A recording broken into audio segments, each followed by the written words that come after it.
तो देश में 88 सीटों में दूसरे चरण का मतदान जारी है। दूसरे चरण के दंगल में लगातार आप तक हर अपडेट पहुंचा रहे हैं और इस वक्त मध्य प्रदेश से अपडेट आपको बता दें, मध्य प्रदेश के नरसिंहपुर में अभिनेता आशुतोष राणा ने मतदान कर लिया है। गाडरवारा में उन्होंने अपना मतदान किया है। होशंगाबाद लोकसभा के नरसिंहपुर में गाडरवारा क्षेत्र आता है जिसमें उन्होंने मतदान किया है। तो लगातार दिग्गज भी मतदान कर रहे हैं और इस बीच उन्होंने क्या कुछ कहा यह भी आपको सुनवाते हैं।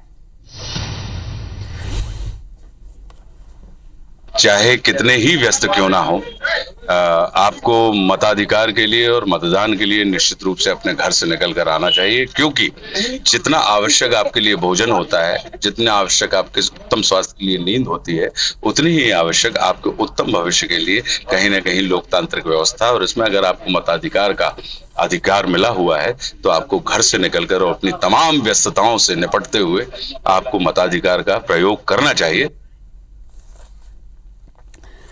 तो अभिनेता आशुतोष राणा को आपने सुना और अब ये तस्वीरें आपको बिहार से दिखा रहे हैं। आपको बता दें कि बिहार की 5 सीटों में आज चुनाव हो रहे हैं और इस बीच एक लोकतंत्र की एक खूबसूरत तस्वीर यहाँ पर सामने आई है। देखिए, विवाह के तुरंत बाद विवाहित जोड़ा जो है वो मतदान करने के लिए पहुंचा है। बिहार के किशनगंज, कटिहार, पूर्णिया, भागलपुर और बांका में आज चुनाव हो रहे हैं। ये 5 लोकसभा क्षेत्र जिसमें दूसरे चरण के मतदान पड़ रहे हैं और बिहार के एक मतदान केंद्र की, मतदान बूथ की ये तस्वीर आप देख रहे हैं जहां पर नव दंपत्ति वोट डालने पहुंचे हैं। सीधे शादी के जोड़े में ये दंपत्ति सबसे पहले अपने मताधिकार का प्रयोग करने और अपनी जिम्मेदारी का निर्वहन करने के लिए पहुंचे हैं। और इस तरह की तस्वीरें बेहद खूबसूरत होती हैं, बेहद जागरूक करने वाली होती हैं कि अमूमन लोग जो हैं वो अलग अलग रीजंस की वजह से वोट डालने कहीं नहीं पहुंचते हैं, लेकिन यहां पर तस्वीरें आप देखिए, बिहार की तस्वीर है। बिहार में दूल्हा दुल्हन जो है वो वोट डालने के लिए पहुंचे हैं। शादी के बाद सबसे पहले इन्होंने अपनी जिम्मेदारी का निर्वहन किया और इसी तरह से तस्वीर मध्य प्रदेश से भी सामने आई है। बिहार के बाद अब जरा आपको मध्य प्रदेश लिए चलते हैं। मध्य प्रदेश के हटा की ये तस्वीर देखिए जहां पर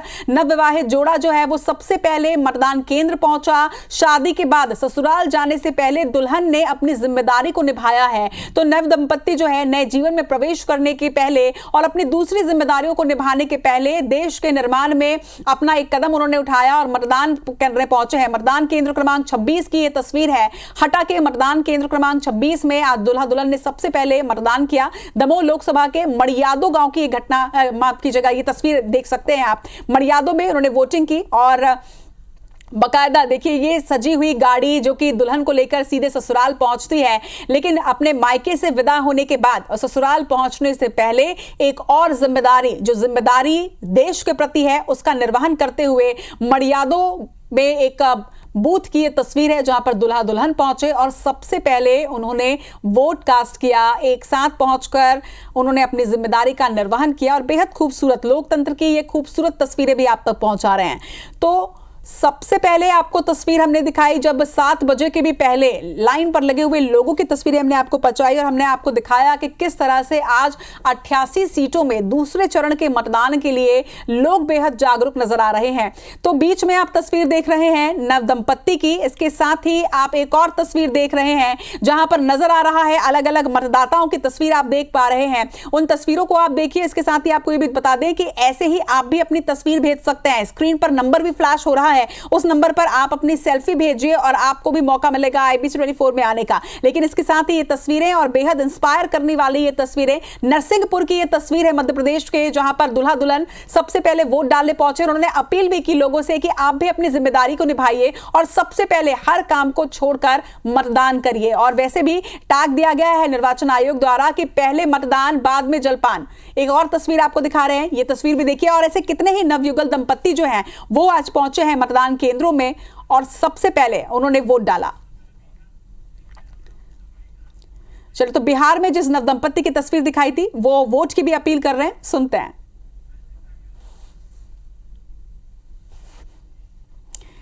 तो बिहार की तस्वीर हमने आपको दिखाई, हटा की तस्वीर हमने आपको दिखाई, नरसिंहपुर में। तो ये वो तमाम जगहें हैं जहां पर लोग कितने जागरूक हैं देखिए। और इतनी ही जागरूकता हम चाहते हैं कि सभी लोग हों और सभी आज सबसे पहले मतदान करें। तो अगर 88 लोकसभा सीटों में आप भी उस क्षेत्र में हैं जहां पर आज मतदान हो रहे हैं दूसरे चरण के, तो आप भी वोट जरूर डालिए, क्योंकि देखिए अब 1 बजे का समय 6 घंटे हो चुके हैं चुनाव होते हुए, मतदान होते हुए। आप भी पहुंचिए और वोट जरूर डालिए। और इस वक्त मोहला मानपुर का रुख कर रहे हैं जहां पर कई पोलिंग बूथ को दूसरे गांव में शिफ्ट किया गया। एक बड़ी खबर आपको बता रहे हैं, मोहला मानपुर से संवेदनशील क्षेत्र यह माना जाता है जिसमें मतदाताओं को कई किलोमीटर दूर चलकर पोलिंग बूथ तक जाना पड़ रहा है। मौके का जायजा लिया है हमारे संवाददाता संदीप शुक्ला ने।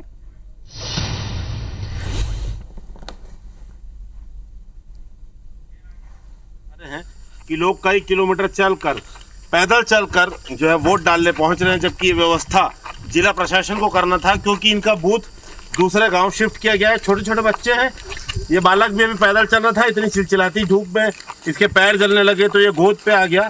दीदी कहाँ से आ रहे हैं आप लोग? इहोड़ा से। तो गाड़ी नहीं लगी थी क्या? तो पता नहीं, हमारा घर तीर में है ना। अच्छा, कहाँ जा रहे हैं वोट डालने? पाटन। पाटन खास।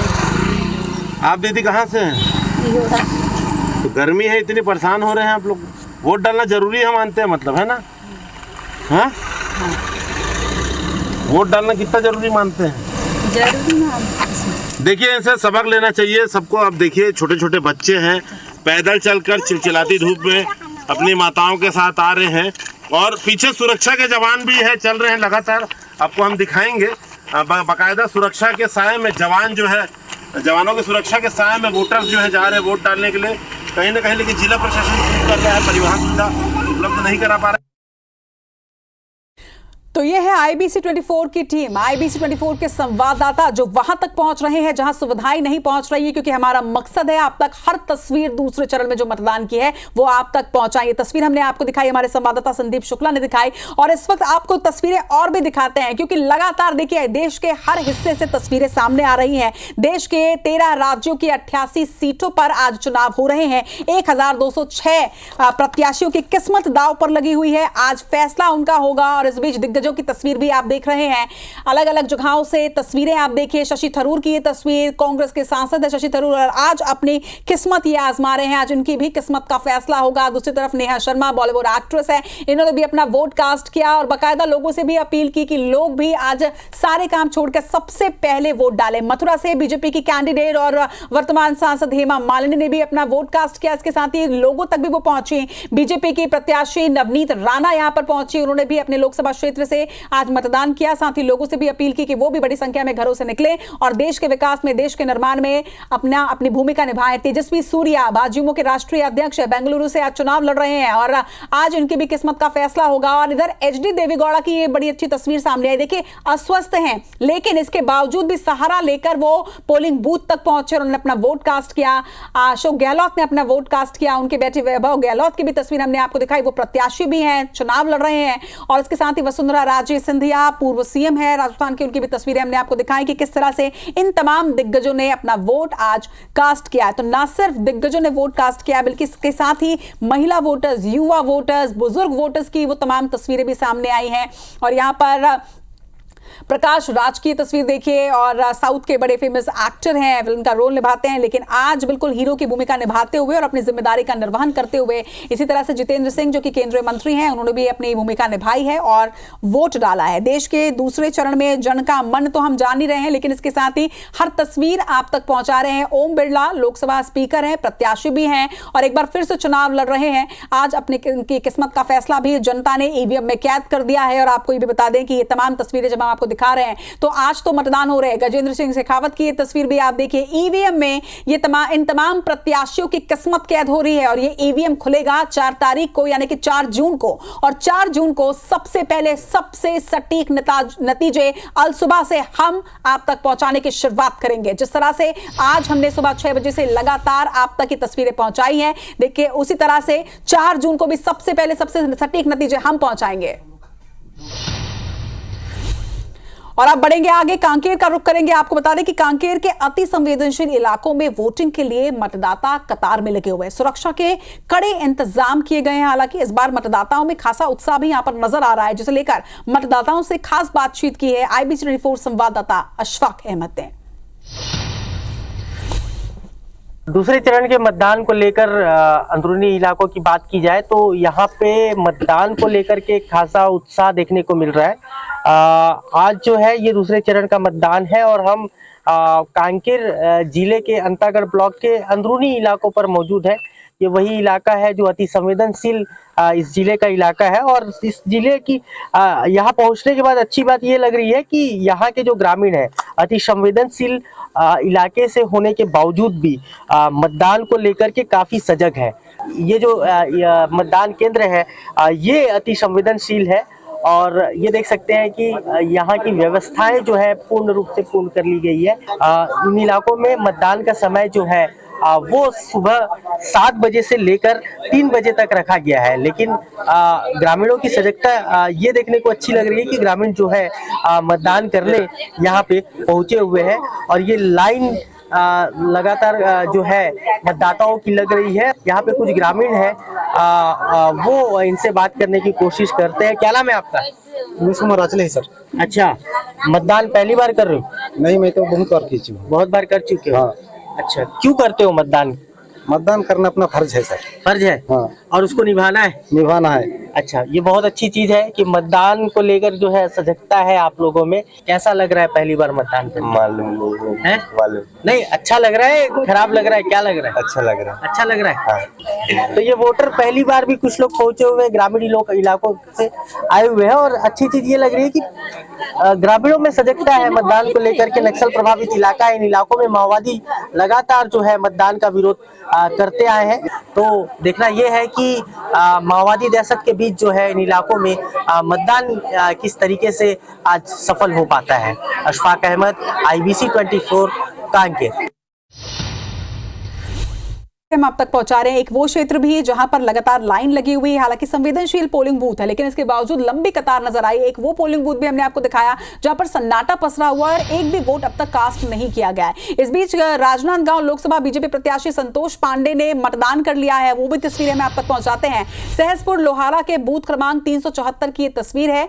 सपत्नी वो पहुंचे और परिवार के साथ उन्होंने मतदान किया है। इसके साथ ही उनसे खास बातचीत में उन्होंने बिल्कुल वो आश्वस्त नजर आए, प्रचंड जीत की उन्होंने बात कही थी। संतोष पांडे अपनी पत्नी के साथ सहसपुर लोहारा के मतदान क्रमांक 374 में पहुंचे हुए हैं। उन्होंने अपना वोट डाल दिया है। इसके साथ ही हमने और भी लगातार आप तक तस्वीरें पहुंचाई हैं। ये तस्वीर बीजेपी के प्रत्याशी के संतोष पांडे। देखिए, राजनांदगांव लोकसभा सीट बहुचर्चित सीट, हाई प्रोफाइल सीट, क्योंकि इस सीट में जितनी बयानबाजी इस बार हुई है उतनी शायद ही किसी और सीट पर हो। 1 लाख के बड़े मार्जिन के साथ इन्होंने पिछली बार यह चुनाव जीता था, लेकिन इस बार चुनौती हालांकि ये नहीं मानते, क्योंकि इस बार कांग्रेस से प्रत्याशी उनके हैं जो पूर्व सीएम भूपेश बघेल हैं, वो इनके सामने प्रत्याशी हैं। लेकिन इसके बावजूद भी उन्होंने बिल्कुल प्रचंड जीत का यहां पर दावा किया। इसके साथ ही उनकी पत्नी का भी कहना कि एक बड़े मार्जिन के साथ में वो यहां पर जीत जाएंगे।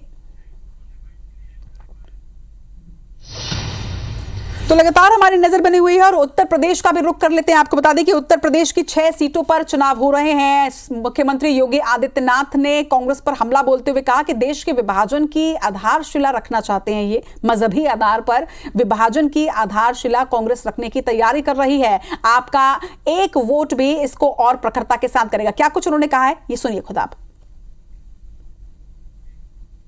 एक तरफ ये लोग देश के अंदर मजहबी आधार पर देश के विभाजन की आधारशिला रखना चाहते हैं। इस पर जो है लगातार भारतीय जनता पार्टी ध्यान आकर्षित कर रही है जनता जनार्दन का कि जागरूक हो जाओ, इन लोगों को सफलता प्राप्त हो, इनके मंसूबों पर पानी फेरने का एक वक्त आपके पास है। आपका एक वोट देश की तस्वीर और तकदीर को बदलने में निर्णायक साबित होगी।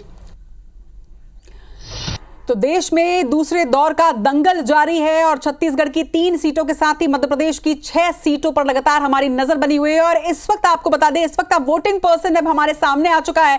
आपको बता देते हैं कि मध्य प्रदेश में अब तक की अगर बात करें तो 38.96% मतदान हो चुके हैं। रीवा की बात करें, अब मध्य प्रदेश में देखिए बाइफिकेट भी कर देते हैं आपके लिए। रीवा में अब तक 31.85% मतदान हुआ है, तो वहीं दमोह की जनता ने भी बढ़ चढ़ कर अपनी हिस्सेदारी निभाई है और 37.57% मतदान अब तक यहां पर हो चुका है। बात सतना की करें तो 40.83% मतदान सतना में भी हो चुका है। वहीं टीकमगढ़ लोकसभा में इस वक्त 40.21% मतदान, यानी सबसे ज्यादा वोटिंग जो है वो यहीं पर कास्ट की गई है। खजुराहो में 37.89%, तो होशंगाबाद में 45.71% मतदान हुए हैं। अगर बात करें छत्तीसगढ़ की, तो छत्तीसगढ़ में 3 लोकसभा क्षेत्र में आज चुनाव हो रहे हैं, महासमुंद, कांकेर और राजनांदगांव। और अब तक के ओवरऑल परसेंटेज की अगर हम बात करते हैं तो 53.09% 60% मतदान छत्तीसगढ़ में, जिसमें कांकेर में इस वक्त सबसे ज्यादा अब तक मैं देख पा रही हूं 60% मतदान कांकेर में, जिसके कई जो पोलिंग बूथ्स है वो ऐसे क्षेत्र में आते हैं, संवेदनशील क्षेत्रों में आते हैं जहां पर 3 बजे तक की वोटिंग होनी है,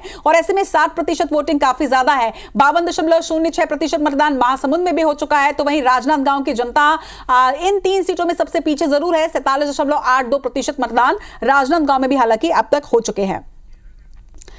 तो इस वक्त हमारे साथ राजनांदगांव सीट से खैरागढ़ क्षेत्र से प्रशांत इस वक्त जुड़े हुए हैं, उनसे सीधे रुख करेंगे। देखिए, राजनांदगांव में अब तक 47.82% मतदान हो चुके हैं। प्रशांत, किस तरह की वहां पर वोटिंग पसंद आपके पास सामने आ रही है और लोगों में कितना उत्साह, क्योंकि देखिए अब वोटिंग मतलब मतदान शुरू हुए लगभग 6 घंटे से ज्यादा का समय बीत चुका है।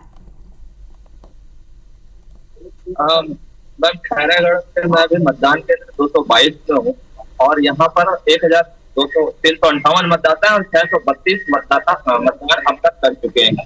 जैसे खैरागढ़ की अलग पहचान रही है संगीत और कला की रानी, तो मैं आपको बता दूं कि खैरागढ़ विश्वविद्यालय की एक नायाब कोशिश रही है कि विश्वविद्यालय के जो विजुअल आर्ट के बच्चे हैं वो मतदान स्थल पर लाइव पेंटिंग कर रहे हैं, वाटर कलर बना रहे हैं।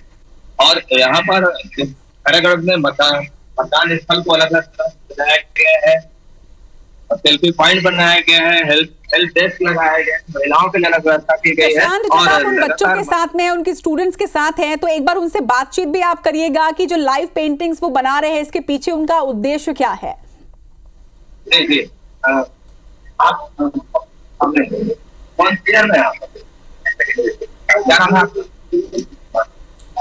अंकित कुमार साहू है और ये लाइव पोर्ट्रेट जो है यहीं पर बनाए हैं। क्या उद्देश्य यहाँ इस लाइव वाटर पर जो बनाए हैं? जवान है, इस्लाम है, ये सब मतलब वो अपना अधिकार यहाँ पे ये करना है। कहाँ से हैं? मैं उड़ीसा। बिल्कुल प्रशांत, कोशिश करिए कुछ और मतदाताओं से भी यहाँ पर बात करने की। कुछ तकनीकी खामी है, आप थोड़ा एक नेटवर्क में आ जाइए, उसके बाद मैं आपसे फिर से बात करती हूँ। तब तक आप कुछ और मतदाताओं से भी बात करने की कोशिश कीजिएगा। तो देखिए, उड़ीसा के छात्र हैं और खैरागढ़ यूनिवर्सिटी में कला की विधि ले रहे हैं और किस तरह से इन्होंने लोगों को जागरूक करने के लिए जिस तरह से पेंटिंग्स यहाँ पर बनाई है, लाइव पेंटिंग्स वो बना रहे हैं, क्योंकि उनका उद्देश्य वही है कि जो लोग पहुंच रहे हैं उसके माध्यम से कुछ और लोगों को भी जागरूक किया जाए। संवाददाता हमारे हैं, कुछ और मतदाताओं से बात करने की कोशिश कर रहे हैं, सुनते हैं। इस तरह से मतदान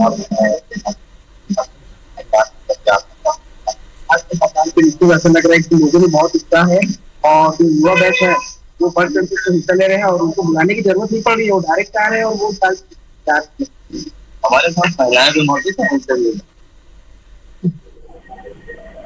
मतदान को लेकर के आप अभी किस तरह से मतदान कर लिए अभी? मतदान को लेकर के क्या सोच करके आपने मतदान किया है? क्या मतलब ऐसी कुछ सोच रही होगी कि आपको मतदान करना है, और क्यों मतदान क्यों? मतदान तो अपना जन्म सिद्ध अधिकार है ना, और देश को आगे बढ़ाने के लिए मोदी जी को वोट किए। देश को आगे बढ़ाने तो हमारे संवाददाता प्रशांत इस वक्त लगातार कोशिश कर रहे हैं मतदाताओं से बातचीत करने की। हालांकि नेटवर्क की थोड़ी सी दिक्कत है, लेकिन आपको बता दें कि 7 निर्दलीय समेत 15 प्रत्याशी राजनांदगांव से चुनाव लड़ रहे हैं, लेकिन सीधा मुकाबला संतोष पांडे और पूर्व सीएम भूपेश बघेल के बीच है। लगातार इस सीट से भी आप तक का समीकरण पहुंचाते रहेंगे, लेकिन इस वक्त टीकमगढ़ का हम रुख कर रहे हैं। टीकमगढ़ में मतदान से पहले केंद्रीय मंत्री और बीजेपी के प्रत्याशी वीरेंद्र खटिक ने मंदिर पहुंचकर पूजा अर्चना की और बीजेपी की जीत का उन्होंने दावा भी किया। ये तस्वीर हमने उस वक्त भी आपको दिखाई थी। वीरेंद्र खटिक का कहना है कि पार्टी कार्यकर्ताओं की मेहनत और भगवान के आशीर्वाद से इस बार भी भारी बहुमत के साथ बीजेपी जीतेगी, जिसे लेकर बीजेपी प्रत्याशी वीरेंद्र खटिक से बातचीत की IBC 24 संवाददाता नासिर कौरी ने। पीएम नरेंद्र मोदी की कैबिनेट में मंत्री हैं और बीजेपी की प्रत्याशी हैं टीकमगढ़ लोकसभा सीट से वीरेंद्र खटिक जी। पूजा अर्चना के बाद अब निकले हुए हैं क्योंकि आज मतदान होना है। सर, क्या कहेंगे, आज का दिन कितना महत्वपूर्ण है? आज का दिन भारतीय लोकतंत्र की दृष्टि से राष्ट्रीय चुनावी पर्व सबसे महत्वपूर्ण दिन है, जिसमें हमारे टीकमगढ़ में भगवान कुंडेश्वर धाम जो है, ये स्थान बहुत आस्था और श्रद्धा का केंद्र है। यहाँ पर स्वयं प्रकट भगवान भोलेनाथ जी की प्रतिमा के दर्शन करने के उपरांत मैं आज की अपनी इस लोकतांत्रिक यात्रा का शुभारंभ करने जा रहा हूँ। और मुझे पूरा विश्वास है कि जिस तरह से पिछले विगत वर्षों में, पिछले चुनाव में भगवान भोलेनाथ जी की कृपा मुझे लगातार मिलती रही है। इस चुनाव में भी प्रभु की कृपा मुझे निश्चित रूप से मिले प्राप्त। क्या लगता है कि कौन सा ऐसा फैक्टर है जिसके कारण फिर से दोबारा आपको 8वीं बार जनता चुनेगी? जनता के बीच में सीधा संवाद और संपर्क, ये किसी भी जनप्रतिनिधि की सबसे बड़ी, उनके साथ में आत्मीयता का रिश्ता जोड़ने में महत्वपूर्ण कड़ी होती है। और मैं अपने क्षेत्र की जनता के साथ में केवल एक राजनेता का रिश्ता नहीं, बल्कि दिल का रिश्ता जोड़ता हूँ, एक पारिवारिक आत्मीयता का रिश्ता जोड़ता हूँ। और इसके कारण से लगातार 8वीं बार जो हमारे पार्टी के शीर्ष नेताओं ने भरोसा किया, जनता का स्नेह सहयोग आशीर्वाद प्राप्त हो रहा है, कार्यकर्ताओं का लगातार परिश्रम, उसके परिणाम स्वरूप मेरी यात्रा जो है ना 1996 से प्रारंभ होकर और 2024 तक लगातार चलती आ रही है। एक अंतिम सवाल, कांग्रेस लगातार आपके सामने कैंडिडेट को बदलती है, जाति का जो फैक्टर कहा जाता है कि अहिरवार सबसे ज्यादा वोटर है, उसी समाज का कैंडिडेट होता है लेकिन जीत नहीं पाता है, ऐसा क्या वजह लगती है कि आखिर कांग्रेस से इर्द गिर्द नहीं घूम पाती है आपके? भारतीय जनता पार्टी सब समाज को लिए साथ में आगे है बढ़ते जाना, सबका साथ, सबका विकास, सबका विश्वास। और देश के प्रधानमंत्री आदरणीय नरेंद्र मोदी जी का जो विजन है 2047 में भारत को विकसित राष्ट्र बनाने का सपना, उस सपने को साकार करने में हम सभी जातियों को, सभी धर्म के लोगों को सर्वव्यापी सर्वस्पर्शी भावनाओं के साथ में सबको साथ में लेकर चलते हैं। और उसी का परिणाम है कि सभी का स्नेह की छत्र छाया मुझे प्राप्त होती है, प्रभु की कृपा भी प्राप्त होती है। कांग्रेस का कैंडिडेट लगातार आपके सामने बदलता है, कोई टिक नहीं पाता है, आखिर क्या वजह ऐसी मानते हैं कि कांग्रेस कहाँ कमजोर नजर आती है जो आसपास भी नहीं भटकती, क्या वजह है उसके पीछे? ये उनका अपना दृष्टिकोण है कि हर राजनीतिक दल ये सोचता है कि हमारा प्रत्याशी अच्छे से अच्छा हो। और मैं तो अपने आप को 1996 में भी एक सामान्य कार्यकर्ता मानता था, आज भी मैं अपने आप को सामान्य कार्यकर्ता मानता हूँ। और कार्यकर्ता के नाते ही पार्टी के द्वारा जो आदेश प्राप्त होता है, उस आदेश को प्राप्त होने के उपरांत जनता जनार्दन के बीच में आज मैं पुनः जनता के बीच में जनादेश प्राप्त करने के लिए जा रहा हूँ। आप देख सकते हैं मोदी कैबिनेट के मंत्री जी हैं और वीरेंद्र खटीक जी अब मंदिर से पूजा पाठ करने के बाद मतदान केंद्र में जा रहे हैं। और उसके बाद आपको बता दें कि सबसे ऐतिहासिक बात यह है कि 7 बार के विधायक, 7 बार के सांसद हैं और 8वीं बार फिर से चुनावी मैदान में हैं। और ऐसे में उन्होंने कहा है कि जो कांग्रेस की अलग बात है, क्योंकि हमेशा हमने देखने को ये मिला है कि कांग्रेस का जो कैंडिडेट पार्टी हमेशा लगातार बदलती है, लेकिन वो उनके आसपास भी नहीं घूम पाता है, यानी कि वोट नहीं ले पाता है। और इस बार किस तरह के आंकड़े रहेंगे ये तो आने वाला वक्त ही बताएगा। कैमरामैन राजकुमार कुशवाहा के साथ नासिर गौरी, IBC 24 टीकमगढ़। IBC 24 पर सुबह 6 बजे से दूसरे दौर के दंगल में पहली तस्वीरें मतदान की, वोटिंग की पहली तस्वीर से लेकर अब तक तस्वीर के बदलते हुए रंग देख रहे हैं। तो आपको दिखा दें और बता दें कि इस वक्त का बड़ा अपडेट क्या है। 1 बजे तक के वोटिंग प्रतिशत आ चुके हैं, वोटिंग आंकड़े आ चुके हैं। तेज रफ्तार से दोनों प्रदेश में वोटिंग की उम्मीद है। छत्तीसगढ़ में मतदान का प्रतिशत दोपहर 1 बजे तक 53% रहा है। इसमें 3 सीटें हैं जिनमें सर्वाधिक फिलहाल जो प्रतिशत दिख रहा है वो कांकेर में 60.15% मतदान हुआ है दोपहर 1 बजे तक। महासमुंद में प्रतिशत रहा है 52.06 मतलब 52%। और राजनांदगांव जो सबसे हाई प्रोफाइल और हॉट सीट मानी जा रही है न केवल प्रदेश की बल्कि पूरे देश की, वहां महज 47.82% यानी तकरीबन 48% मतदान दोपहर 1 बजे तक देखा गया।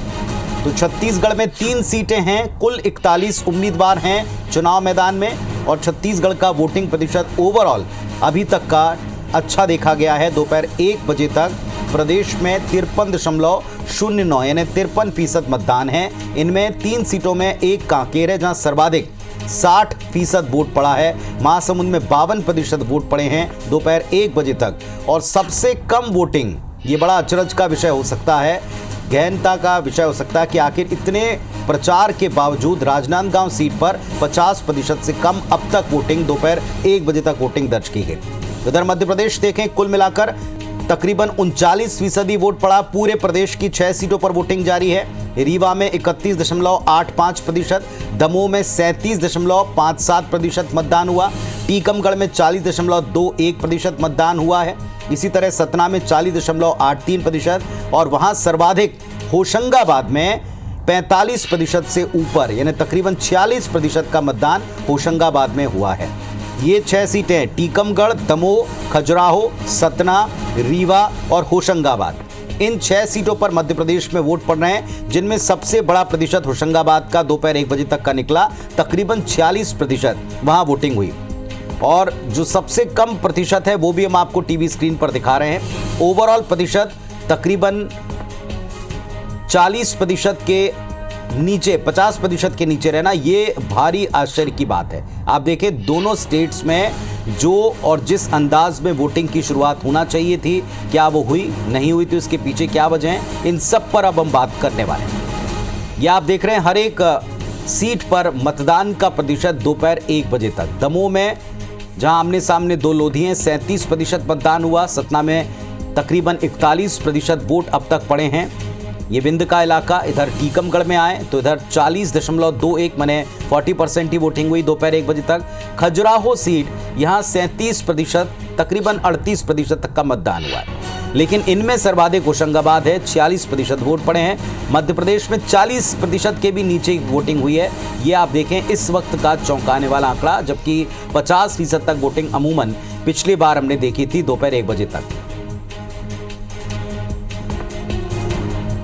तो दूसरे दौर के दंगल में 13 राज्यों की 88 सीटों पर बड़े लोगों की वोटिंग वाली तस्वीरों के बीच क्या प्रतिशत भी उतना ही बड़ा आ रहा है, ये आप टीवी स्क्रीन पर देख रहे हैं कि मध्य प्रदेश और छत्तीसगढ़ दोनों ही जगह वोटिंग का प्रतिशत अब तक बहुत अच्छा नहीं कहा जा सकता। फिलहाल शुरुआती जो 1 बजे तक के आंकड़े वो हम आपको दिखा रहे हैं।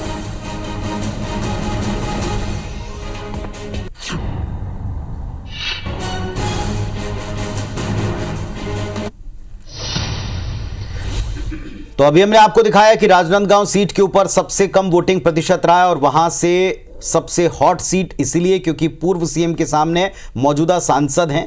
पूर्व सीएम भूपेश बघेल कांग्रेस पार्टी के कैंडिडेट हैं और उनके सामने संतोष पांडे भारतीय जनता पार्टी के प्रत्याशी जो मौजूदा सांसद हैं, वे भी वोट करने पहुंचे। कवर्धा के सहसपुर लोहारा में पूरे परिवार के साथ आज उन्होंने अपना मत दिया है। वोटिंग के बाद बड़े अंतर से, बड़े मार्जिन से जीत का दावा दोहराया है। सुनिए जरा वे क्या कह रहे हैं। देश के सबसे हाई प्रोफाइल सीटों में से एक राजनांदगांव लोकसभा सीट के भाजपा प्रत्याशी संतोष पांडे इस वक्त सपरिवार मतदान करने पहुंचे हैं। सबसे पहले आप ये बताएं कि मुद्दा क्या रहा राजनांदगांव लोकसभा क्षेत्र में? राजनांदगांव लोकसभा क्षेत्र में मुद्दा है भूपेश का करप्शन, बैर भाव नांदगांव के साथ, द्वेष। कहाँ था भूपेश बघेल जब कवर्धा में लाठी चार्ज हो रहा था, कर्फ्यू चल, कहाँ थे भूपेश बघेल? भूपेश बघेल उत्तर प्रदेश के लखीमपुर खीरी में थे, मुआवजा बांट रहे थे। अब भूपेश बघेल को लगातार भाजपा जो है घेरते नजर आई है इस लोकसभा चुनाव में। क्या लग रहा है, भूपेश बघेल को परेशान करने का तरीका था या फिर वाकई में उन्होंने पिछले 5 साल में सरकार में रहते हुए उन्होंने जो कृत्य किए थे उसको उजागर किया गया? भूपेश जैसा भ्रष्ट आदमी और छत्तीसगढ़ी में जिसको कहते हैं गरकट्टा, ऐसे यहाँ के नौजवानों के जेब को काटने वाले कहाँ लगाए? सट्टा में पैसा लगवाया। यहाँ के नौजवानों का, किसानों का पैसा सट्टा में खपाने वाले। हार जीत की अगर अंतर की बात करें, क्या हार जीत का अंतर रहने वाला है इस लोकसभा सीट में? आंकड़े बहुत लंबे होंगे।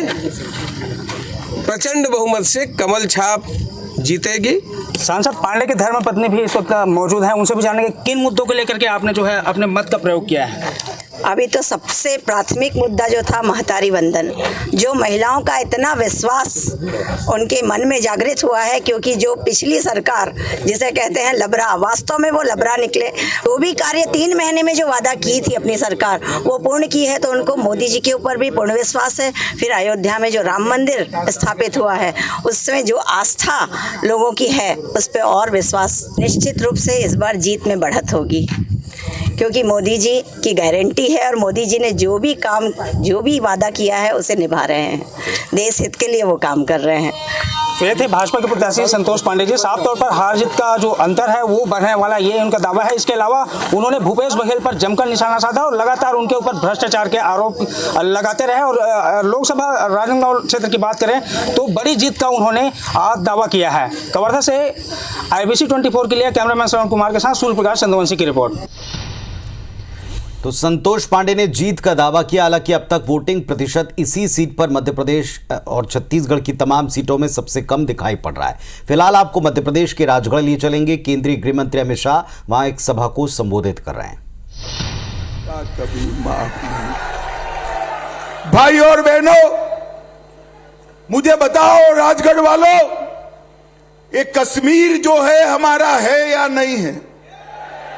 अरे जोर से बोलो भाई, है या नहीं है? एक कांग्रेस के अध्यक्ष खड़गे जी कहते हैं राजस्थान एमपी वालों का कश्मीर से क्या लेन देन है? अरे खड़गे महाराज, इस देश को आप नहीं जानते हो। राजगढ़ का बच्चा बच्चा कश्मीर के लिए अपनी जान दे सकता है, जान दे सकता है। भाई और बहनों, 70 साल से कांग्रेस पार्टी धारा 370 को अपने अनौरस बच्चे की तरह संभाल कर बैठी थी। इसके कारण आतंकवाद बढ़ता था, कश्मीर के अंदर तिरंगा नहीं लहराया जाता था। मोदी जी ने 5 अगस्त 2019 को कश्मीर से धारा 370 को समाप्त। और भाई और बहनों, आज हमारा कश्मीर भारत माता का मुकुटमणि बनकर समग्र विश्व के साथ तिरंगे के साथ सम्मान से खड़ा है। ये नरेंद्र मोदी जी ने किया है। और आतंकवाद को मोदी जी ने समाप्त कर कर, नक्सलवाद को मोदी जी ने समाप्त कर कर 10 साल तक एक कांग्रेस की सरकार थी, सोनिया मनमोहन की सरकार थी। आए दिन पाकिस्तान से आलिया, मालिया, जमालिया, न जाने कौन कौन घुस जाते थे और बम धमाके करते थे। आपने मोदी जी को प्रधानमंत्री बनाया, पाकिस्तान ने फिर से गलती कर दी, उरी और पुलवामा में हमला किया। मगर ये पाकिस्तान वाले भूल गए कि अब भाजपा सरकार है, नरेंद्र मोदी सरकार है। 10 ही दिन में पाकिस्तान के घर में घुसकर सर्जिकल स्ट्राइक और एयर स्ट्राइक कर कर आतंकवाद का खात्मा करने का काम नरेंद्र मोदी जी ने किया। और भाई और बहनों, समग्र देश से भाई रहने दो, रहने दो, क्या कर रहे हो अभी? चलो सारे पुलिस वाले बाहर निकलो।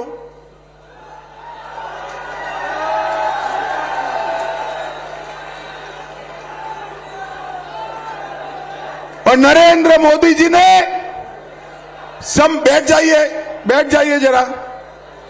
नरेंद्र मोदी जी ने 10 साल में समग्र देश से आतंकवाद और नक्सलवाद को समाप्त कर दिया। दिग्गी राजा के समय में मध्य प्रदेश नक्सलवाद से पीड़ित राज्य माना जाता था।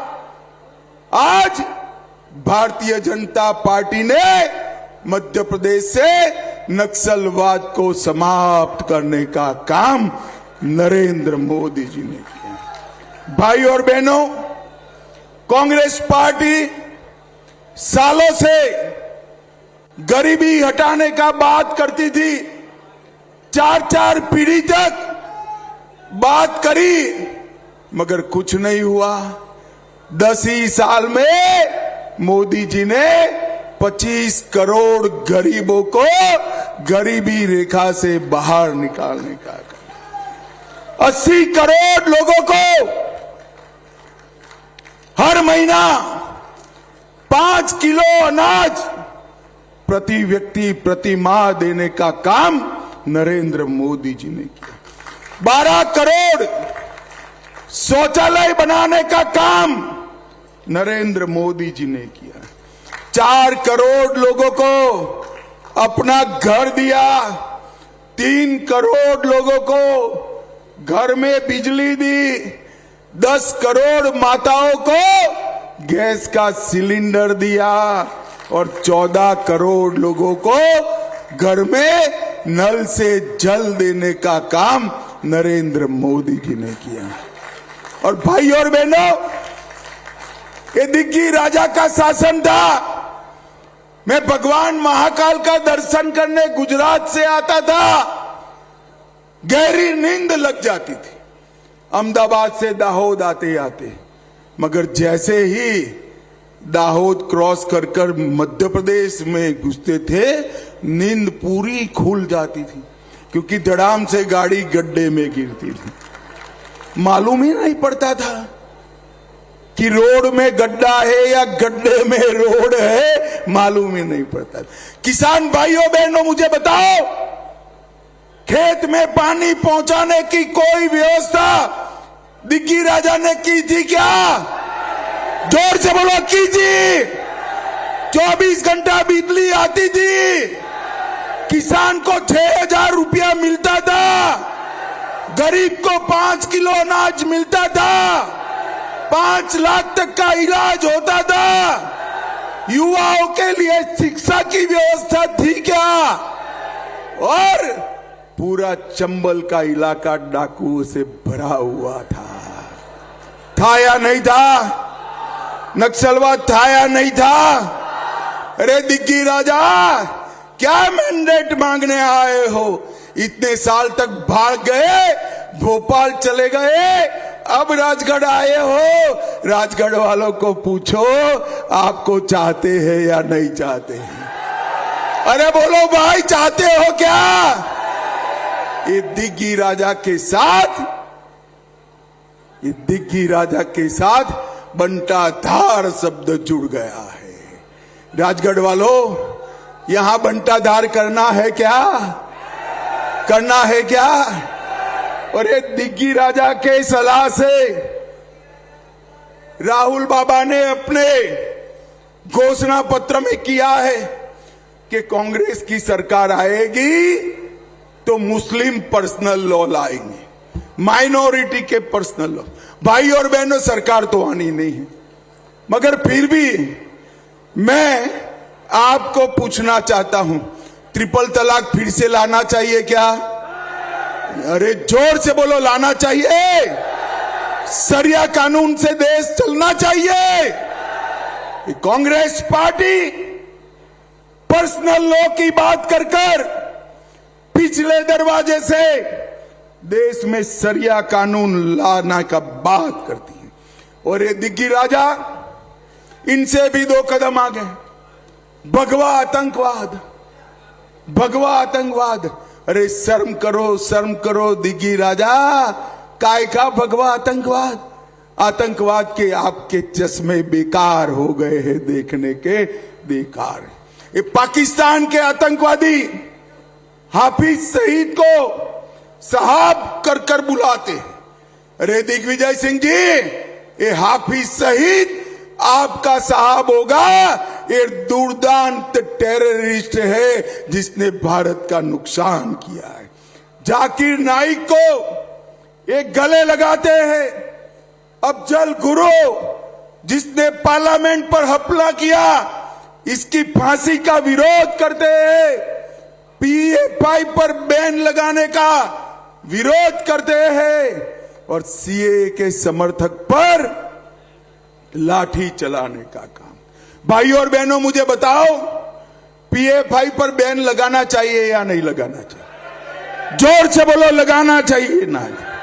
ये बता देना बंटाधार को, हम राजगढ़ को फिर से बीमारू राजगढ़ नहीं बनाने देंगे, नहीं बना देंगे। मध्य प्रदेश को भारतीय जनता पार्टी ने आगे बढ़ाया है। हर खेत में हर किसान को सिंचाई की व्यवस्था की है।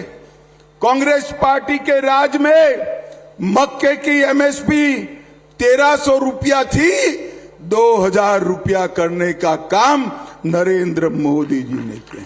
सोयाबीन 2560 था, 4600 करने का काम नरेंद्र मोदी जी ने किया।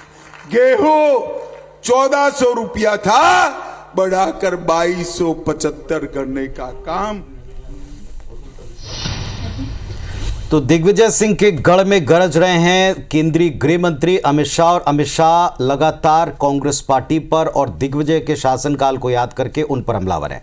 रोडमल नागर के पक्ष में चुनावी सभा के लिए वे पहुंचे और लगातार धुआंधार चुनावी प्रचार जारी है। मध्य प्रदेश के बाद वे छत्तीसगढ़ बेमेतरा भी पहुंचने वाले हैं। यहां भी उनके एक आम सभा का कार्यक्रम है। हर एक अपडेट हम आपको लगातार पहुंचाने वाले हैं।